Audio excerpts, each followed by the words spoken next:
Les aventures de Sherlock Holmes, d'après Sir Arthur Conan Doyle. Les propriétaires de Regat.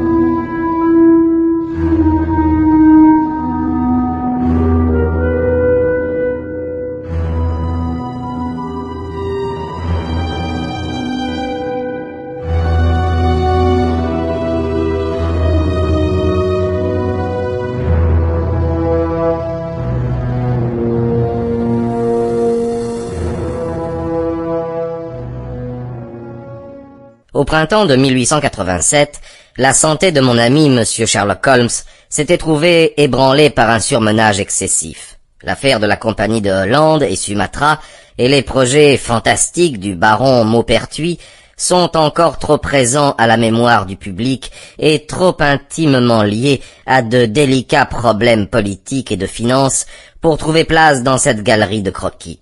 Ils furent pourtant l'origine indirecte d'une démonstration par mon ami de l'excellence d'une arme nouvelle qu'il n'avait pas encore utilisée dans sa guerre aux criminels.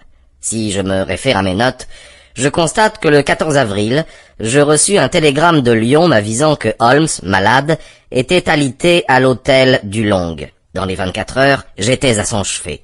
À mon grand soulagement, je ne découvris rien de grave dans les symptômes de son mal. Sa constitution de fer, cependant, n'avait pas résisté à la tension d'une enquête qui s'était prolongée pendant 2 mois. Au cours de cette période, il n'avait jamais travaillé moins de 15 heures par jour. Il lui était même arrivé, m'affirma-t-il, de ne pas se reposer 1 heure pendant 5 jours d'affilée.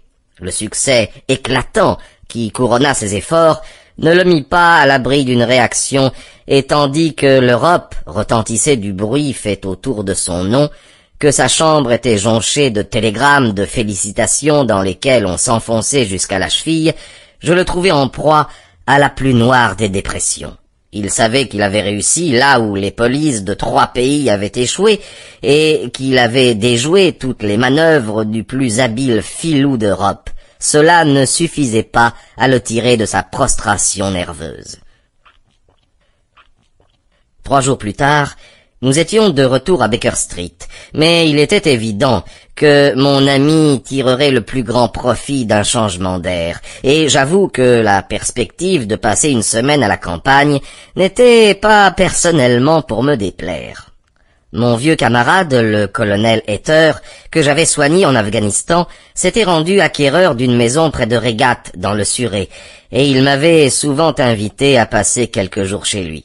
La dernière fois que je l'avais vu, il m'avait formellement déclaré que si mon ami voulait m'accompagner, il serait heureux de le recevoir avec moi.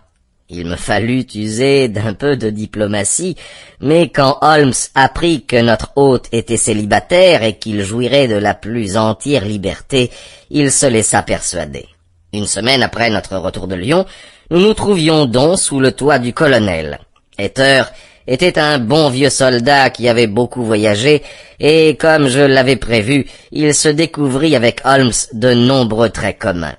Au soir de notre arrivée, nous étions réunis après dîner dans la salle d'armes. Holmes s'allongea sur le canapé, tandis que Hayter et moi examinions sa collection d'armes à feu. « À propos, dit le colonel, je vais emporter là-haut un de ces revolvers pour le cas où nous aurions une alerte. »« Une alerte ?» m'écriai-je. « Oui, nous avons eu récemment une petite alerte.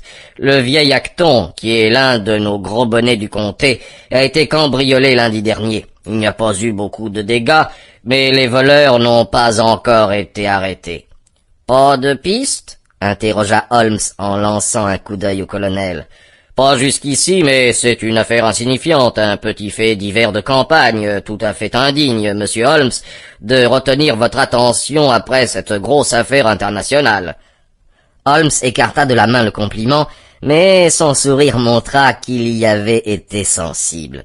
« Pas de détails caractéristiques ? » ?»« Ma foi non.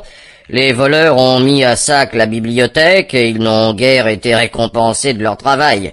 Toute la pièce a été mise sans dessus-dessous, les tiroirs ouverts, les papiers dispersés, pour le butin que voici. Un volume dépareillé de l'Homère de Pope, 2 chandeliers en doublé, un petit baromètre en chêne et une pelote de ficelle. Quel curieux assortiment. Sample complete. Ready to continue?